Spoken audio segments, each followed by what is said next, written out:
Welcome back guys to the SK Arora classes.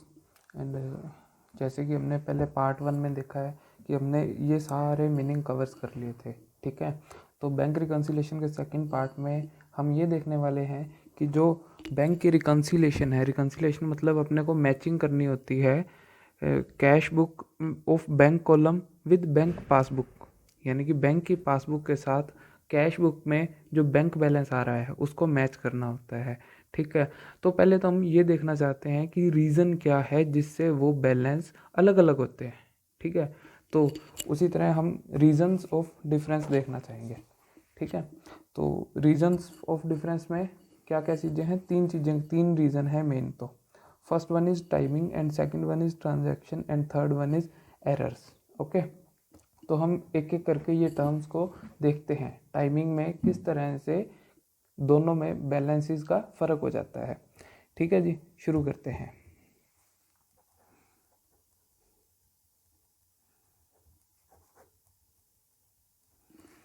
Timing का मतलब क्या है, एग्जाम्पल लेते हैं पहले तो। फॉर एग्जाम्पल ट्रेडर है कोई ABC एंड कंपनी, ओके जी। कल की तरह एक एग्जाम्पल लिया है अपन ने कि ABC एंड कंपनी है, ठीक है जी। इसने इशू किया है चेक, इसने क्या किया है, cheque issued to Mister Raman,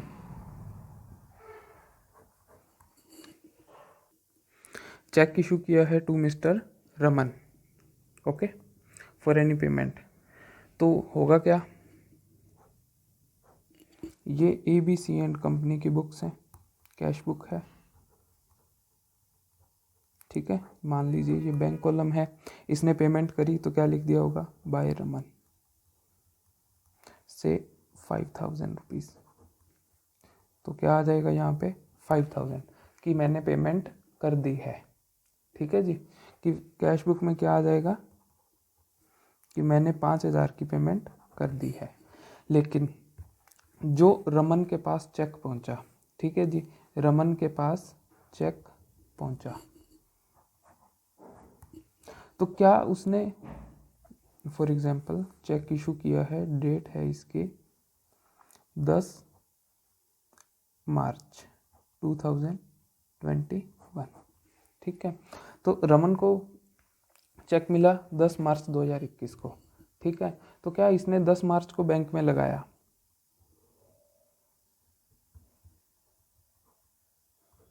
10 मार्च को बैंक में चेक लगा दिया,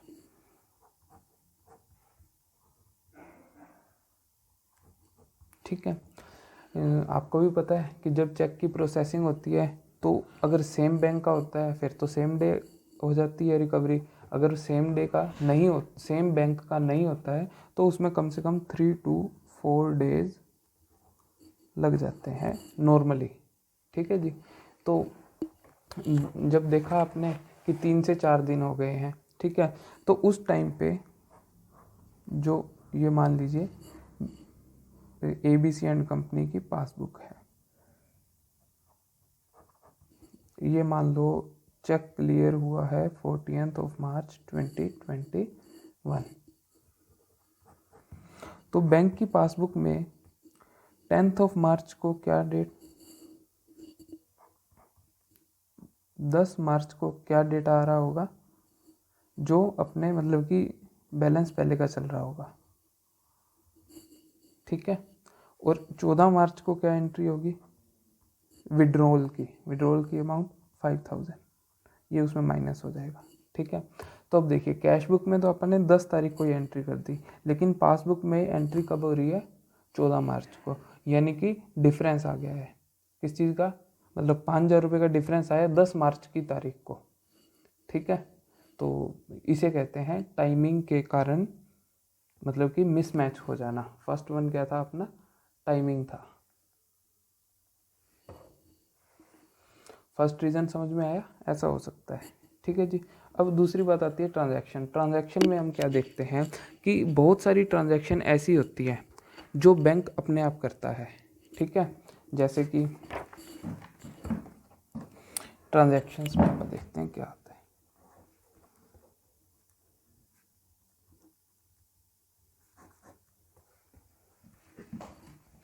आपने बैंक की पासबुक में देखा होगा कि आपको इंटरेस्ट मिलता है, तो वो आपको कब पता चलता है? क्या आपसे पूछकर लगाया जाता है इंटरेस्ट? नहीं, ये ऑटोमेटिकली लगता है। आपके जितना भी बैलेंस होता है उसके अकॉर्डिंगली इंटरेस्ट मिल जाता है आपको। ठीक है जी, बैंक इंटरेस्ट की बात हो रही है। ठीक है, उसके बाद कोई और भी बहुत सारी ऐसी ट्रांजैक्शंस होती हैं जिन्हें हम पिछली वीडियो में देख चुके हैं स्टैंडिंग चार्जेस के नाम से, जो बैंक ऑटोमेटिकली अपने डिडक्ट करता है बैंक में से बैलेंसेस को। ठीक है जी, तो ट्रांजैक्शंस के इस तरह से और भी बहुत सी हो सकती है। ये दीज आर जस्ट एग्जांपल्स। ठीक है, उसके बाद एरर्स। थर्ड पॉइंट क्या आता है? एरर्स। एरर्स को हम सिंपली जानते हैं कि क्या है, ये मिस्टेक्स हैं।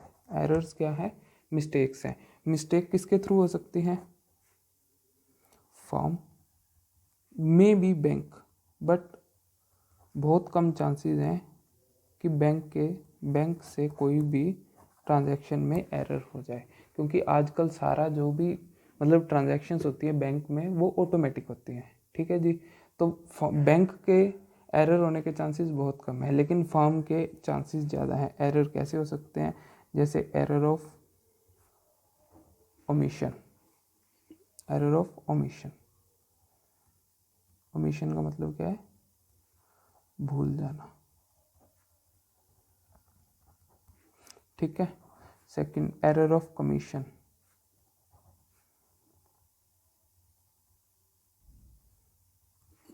फॉर एग्जांपल, मान लो हमने कैश बुक में एंटर करनी थी कि हमने 121 की पेमेंट करी है,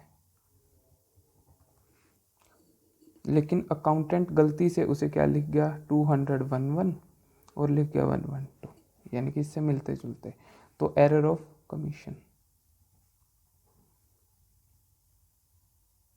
ठीक है जी, तो एरर के कारण भी कैश बुक और पासबुक में डिफरेंस आ सकता है। रीज़न ऑफ डिफरेंस में टाइपिंग का समझ में आया कि टाइमिंग मतलब कि चेक इशू हुआ लेकिन चेक क्लियर होगा, बैंक में पासबुक का बैलेंस तभी कम होगा। ठीक है जी, तो एक सेम डेट को दोनों का बैलेंस सेम नहीं होने के कारण मिसमैच आ गया। ठीक है, और हमने क्या देखा था कारण? हाँ जी, ट्रांजैक्शन इंटरेस्ट हो गया या फिर स्टैंडिंग चार्जेस हो गए। जनरली ये होते हैं, और भी बहुत से होते हैं। ठीक है, वो कैसे होते हैं सर? जैसे जैसे आप क्वेश्चंस देखेंगे आपको पता चल जाएगा कि कौन कौन से हैं। ठीक है जी,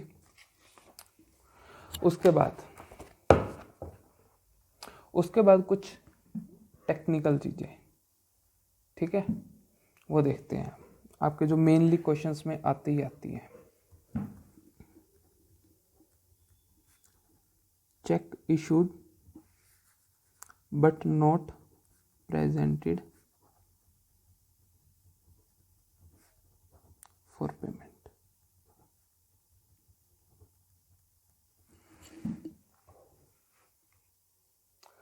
चेक तो आप अच्छे से समझते ही होंगे कि चेक किसे कहते हैं। ठीक है जी, cheque issued but not presented for payment. Sir इसका क्या मतलब है? फॉर एग्जांपल, ए ने बी को पेमेंट करनी है 1 लाख।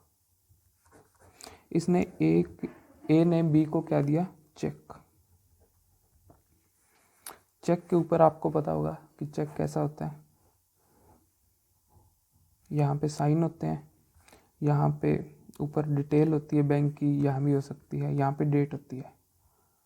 ठीक है जी, यहाँ पे डेट होती है, यहाँ पे किसे देना है मतलब नेम आता है जिस भी आदमी को देना है। इसमें किसको देना है? बी को। ठीक है, यहाँ पे अमाउंट आता है, कितने रुपए देने हैं? 1 लाख। ठीक है जी, 1 लाख ये चेक है अपना। डेट डाल दी है इन्होंने 10 मार्च 2021,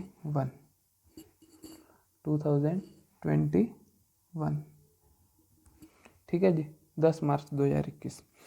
तो चेक इशू हो गया है 10 मार्च को, ठीक है, चेक इशूड 10 मार्च। बट जो मिस्टर बी है उसके पास टाइम होता है चेक को बैंक में लगाने के लिए। कितना टाइम होता है? 3 मंथ्स का, ठीक है जी, 3 मंथ्स का टाइम होता है। तो ये यानी कि सर 10 बताओ किस टाइम तक हो सकता है? जून तक 2021। 10 की बजाय आप 9 लिखें, ठीक है जी, 9 जून तक तो वो कंप्लीट हो जाते हैं। 10 से 4th मंथ स्टार्ट हो जाएगा, इसलिए 10 नहीं आया है, ठीक है जी। मान लो ये क्या करता है, ये लगाता है 5 अप्रैल को बैंक में जाकर चेक, ठीक है। बुक्स कब क्लोज होती हैं? 31 मार्च 2021, ठीक है। जो ए है इसने क्या किया होगा? ए ने अपनी बुक्स में cash book by B 1 lakh immediately debit कर दिया, क्रेडिट कर दिया होगा कैश बुक को। लेकिन पासबुक में क्या होगा? ये जाएगी एंट्री 5 अप्रैल को, या जब ये क्लियर होगा। विड्रॉल का अमाउंट है ये 1 लाख, ठीक है जी, यहाँ पे बैलेंस आ जाएगा। तो 31 मार्च को कैश बुक, जो 31 मार्च 2021 को कैश बुक है वो क्या है? रिड्यूस्ड है। रिड्यूस्ड का मतलब कम है, कितने अमाउंट से? ₹1 लाख, ठीक है जी, ये समझ आया पॉइंट, ठीक है। अब उसके बाद आप नेक्स्ट पॉइंट पर आते हैं।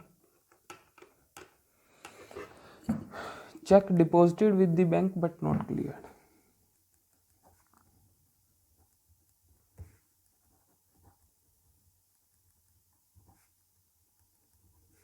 Check deposited with bank but not cleared, ठीक है जी। ये क्या मतलब हुआ? वही एग्जांपल लेते हैं। ए ने बी को चेक दिया, ठीक है जी। बी ने 10 मार्च डेट को, और बी ने चेक लगाया मान लीजिए 29 मार्च 2021, ठीक है जी। अब बात करते हैं बुक्स ऑफ बी की। पिछले एग्जाम्पल में बुक्स ऑफ ए की बातें की हैं हमने, ठीक है। इसने क्या किया होगा? ये इसकी कैश बुक है, ठीक है जी। ये बैंक कॉलम है, इसके अंदर इसने क्या किया होगा? 2A, उससे रुपए आए 1 लाख, ठीक है।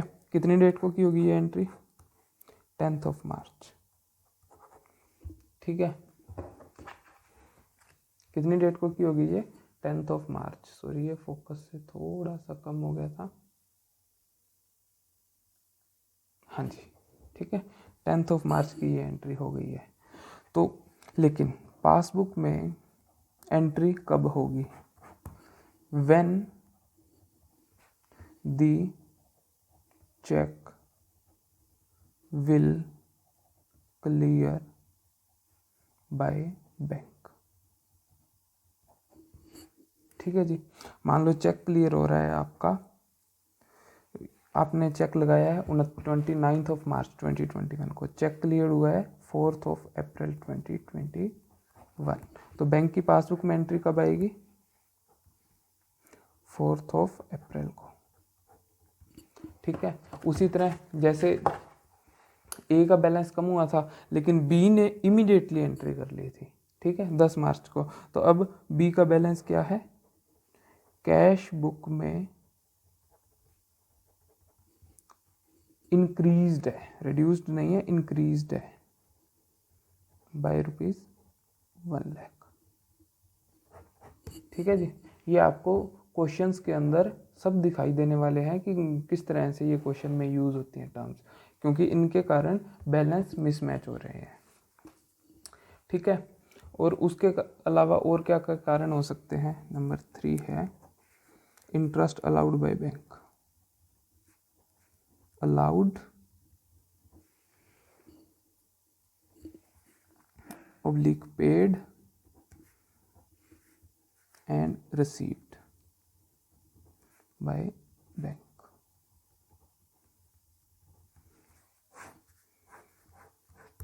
मान लो ये बैंक का क्या है, पासबुक है अपनी, ठीक है जी, और ये अपनी क्या है, कैश बुक है।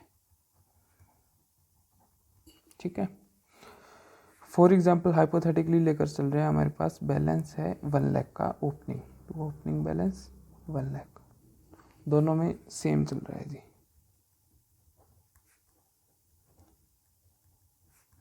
ठीक है। इंटरेस्ट क्रेडिटेड और पेड बाय बैंक, इंटरेस्ट दिया मतलब कि जो 1,00,000 की सेविंग पड़ी है ना, उसके ऊपर अपने को इंटरेस्ट मिला। फॉर एग्जाम्पल 5,000, बैलेंस कितना हो गया, 1,05,000। क्या जो ट्रेडर है उसे पता चला? नहीं पता चला। उसे कब पता चलेगा? जब वो अपनी पासबुक को कंप्लीट करवाएगा। ठीक है जी। तो ये क्या है, एक मिसमैच का कारण हो गया। फॉर एग्जाम्पल मान लीजिए इंटरेस्ट रिसीव्ड बाय बैंक या पेड बाय ट्रेडर, आप किसी भी तरह लिख सकते हैं। जैसे कि मान लीजिए 2,000, तो बैलेंस क्या रह गया, 1,03,000। क्या इसकी एंट्री आई यहाँ पर? नहीं आई। ना ही 5,000 की एंट्री आई यहाँ पर, ना ही 2,000 की एंट्री आई यहाँ पर पेमेंट साइड में। ठीक है जी। तो इसलिए ये 3,000 का मिसमैच आ गया। अब आपने 1,00,000 को 1,03,000 तक पहुँचाना है, जो आप आगे क्वेश्चंस में करेंगे। ठीक है जी।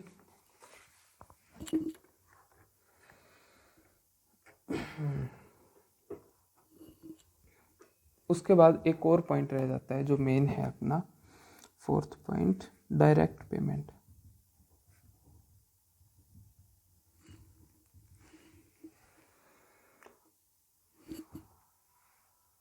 डायरेक्ट पेमेंट बाय बैंक और रिसीव्ड बाय बैंक।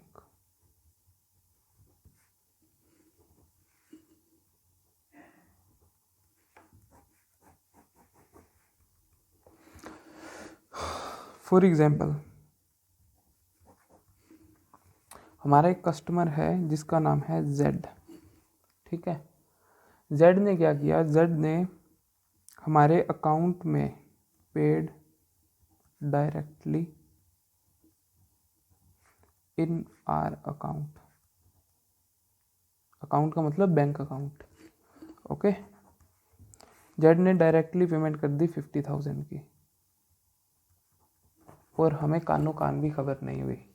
कब पता चलेगा? जब आप पासबुक को कंप्लीट करवाएंगे, और जब हम पासबुक को कंप्लीट करवाएंगे तो वहाँ पर बैलेंस 50,000 रुपये ज़्यादा आ रहा होगा और कैश बुक में 50,000 रुपये कम आ रहा होगा। तो ये भी एक कारण है मिसमैच का, ये भी समझ में आया होगा। ठीक है जी। और एक और है जी जो ज़रूरी है, डिसऑनर या चेक बाउंस भी कह सकते हैं। ठीक है। सर ये बताओ ये कैसे? मान लीजिए check received ₹10,000।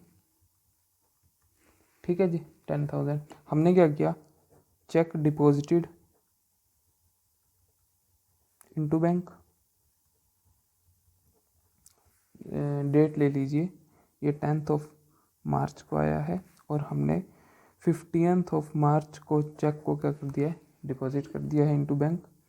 But cheque dishonoured, मतलब कि जब